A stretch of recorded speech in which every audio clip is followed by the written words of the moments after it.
C'est presque du direct, c'est la revue de presque de Nicolas Canteloup, best-of. Et on commence avec Stéphane Bern. Scandale sur le site de l'ami Jean-Marc Morandini. Ah bon? Oui, cette brève odieuse, oh oui, je vous fais lecture.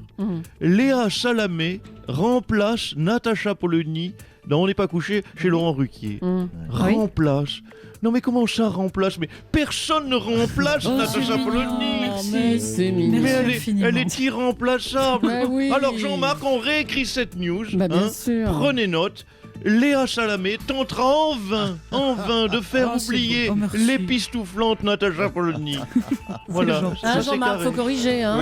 Oui, quand même. Eh Voilà. oui, mais lui, c'est pas parce qu'il vient d'arriver à l'instant qu'il n'a rien entendu de ce que je viens de dire. Vous croyez que ça s'est pas vu? J'ai vu que ça ne s'est pas vu. Hein, il arrive en cours de route, il dit oui parce qu'il est professionnel, mais c'est tout. C'est vrai en plus. Bravo. Vous réécouterez la rediff. D'accord. Démasqué, va. Allez, un temps pourri. Essayez de vous sauver, Jean-Marc. J'essaie, c'est pas arrivé, mais- hein, bon. Puis les autres ne disaient rien, bien sûr. Mais non. Complice. La cote de popularité de François Hollande remonte légèrement dans les sondages. Ça marche, ma stratégie. Bah, quelle stratégie? De me laisser doucement couler. Il y a forcément un moment où je touche le fond et je remonte, et c'est le cas. Et puis les Français, je le crois, ont aimé ma façon de gérer, les commémorations du débarquement. Et là, je vais vous faire une confidence. Aujourd'hui, la reine mémère Elisabeth me manque. La reine mémère vous manque, ah bon? Oui, c'était bien, vous savez, ces moments passés, partagés avec elle, avec mémère Elisabeth. Oui. Elle me parlait pas de choses qui fâchent, vous voyez, elle me parlait jamais de croissance ou de chômage. Ben oui, mais vous savez, elle pense qu'à bouffer, à se balader. Finalement, c'est avec elle que je devrais sortir, pas avec Juju.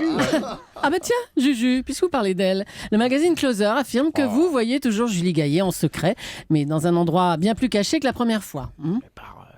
Quoi? D'Europe 1, Quoi? Bah écoutez, plutôt que de me faire gauler à lui apporter des croissants, maintenant, on fait ça directement dans une boulangerie. Ah, c'est donc ça. Dans le fourni. Dans le pétrin, vous voulez dire, non? C'est ma fournée. Pas de dérapage, pas de dérapage. Ah non, s'il vous plaît, s'il vous plaît. On va plutôt parler de l'état de santé de Franck Ribéry avec Didier Deschamps. Bonjour Didier. Oui, Pancho. Alors, comment il va, Franck?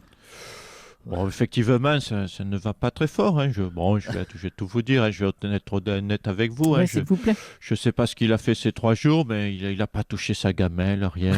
Non, Non, c'est vrai. Autant il est joueur d'habitude, autant là, on le voit, il a le poil terne.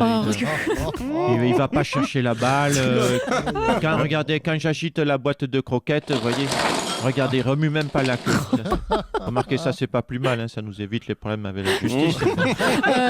Allez, c'est le dos qui fait souffrir Franck, hein, c'est bien ça, Didier? Oui, tout à fait. Toujours je vois que vous êtes un grand spécialiste du ballon. Hein, non, Franck, effectivement, là, bon, c'est comme ça. Il trahit par son physique. Hein, c'est rare. Hein, c'est même la première fois dans la vie de Franck que son mental va mieux que son physique. Hein, c'est vous dire si la blessure est grave. Hein, regardez. Franck, c'est pour qui les croquettes? C'est pour qui les croquettes? Dites-moi, le staff médical n'a rien trouvé? Bon écoutez, on a fait venir les meilleurs spécialistes. Là, ils passent la matinée avec Alain Bougrain-Dubourg.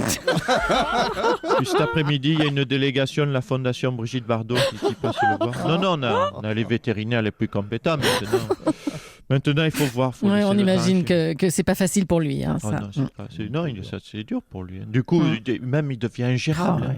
En plus, comme ça le démange, j'étais obligé de lui mettre un collier anti-pute. Mais ça le rendait nerveux. Non, Franck, regardez, il essaye de l'arracher avec la patte. Non, on dit tu gardes le collier. Et tu gardes ton short aussi. Allez, couchez, Franck, pas beau le Franck. Europe 1, c'est presque du direct. Nicolas Canteloup. Et puis un temps pourri. Un temps pourri, c'est joli. Très bien. Bon, ça. Très bien. Sinon, j'avais aussi orage, au désespoir, Oui, on l'a aux vilaines fait. intempéries. On l'a fait ce matin. Oui, je suis lyrique moi aussi ce matin. Oui, je vous ai copié, je dois vous le dire aussi, j'avoue tout. Lolo Cabrol nous a fait un cours de 20 minutes de météo à 6h du matin, c'était difficile. Oui, c'est vrai. Je tiens à vous le dire, Laurent, je vous apprécie beaucoup, mais on n'a rien compris. On réécoute donc en plus court et en plus clair. Oui, bon, donc pour mieux comprendre ce qui se passe, chers auditeurs, au niveau de la météo en ce moment, j'ai résumé un petit peu la climatologie de Paris sur l'année qui vient de passer. Donc du 8 septembre au 8 juin, nous avons une température fixe environ aux alentours de 5 degrés avec de la pluie. Et puis là, le 9 juin, le temps change complètement. On passe en climat équatorial avec des des températures qui passent de 5 à 37 degrés dans la journée. Et évidemment, dès le lendemain, avec ces fortes chaleurs, bien sûr, ce sont les orages violents qui vont éclater. Qui vont éclater jusqu'au 8 septembre où on retrouvera des températures de 5 degrés. Voilà une bien belle ville avec une belle climatologie. Ça ne m'étonne pas que le prix au mètre carré soit si peu cher à Paris. Une petite pensée pour la comédienne Gisèle Casatsu qui a fêté hier ses 100 ans. Charles Aznavour, un petit mot pour Gisèle? Oui. Oui. Gisèle. Oui. Elle est un petit peu plus âgée que moi, Bah oui, Gisèle. oui. Mais elle est encore fraîche, la Gisèle. Moi, la Gisèle, j'y vais. Moi, j'y vais tout de suite, la Gisèle. Non, bah attendez, vous n'allez pas sortir avec Gisèle Casatsu quand même. Ah, mais c'est déjà fait. C'est déjà fait Ah oui, je me suis déjà fait Casatsu. Quoi? Oh non. Oui, Oh là là. oui. Ah, Jean-Marc, il est affûté, oui. Oui, c'est vrai. Je me suis... C'est vrai que cette phrase peut prêter à confusion. Ah bah oui, mais ça y est, oui, la C'est vrai qu'à mon âge, dire je me suis fait Casatsu, c'est... Oui, non mais c'est bon. Oui, c'est pas joli. Bon. Ça peut prêter à confusion. Alors Charles, allez. Je me suis fait Non, Casatsu. soyons sérieux. Est-ce que vous allez bien? Parce que vous avez fêté vos 90 ans lors d'un concert événement à Berlin. Vous avez chanté en allemand. C'est fantastique. Ça, comment vous faites? Vous chantez en allemand, en français? Bon, écoute, Maryse, c'est grâce à mon dentier bilingue. Un dentier bilingue, sérieusement, mais vous n'en avez pas de dentier Eh bilingue. bien sûr que si. Bien sûr que si, mais allez. Oh, arrête. Oh, non. Je mets mon dentier bilingue. Oh non. Mon dentier allemand. Ouais.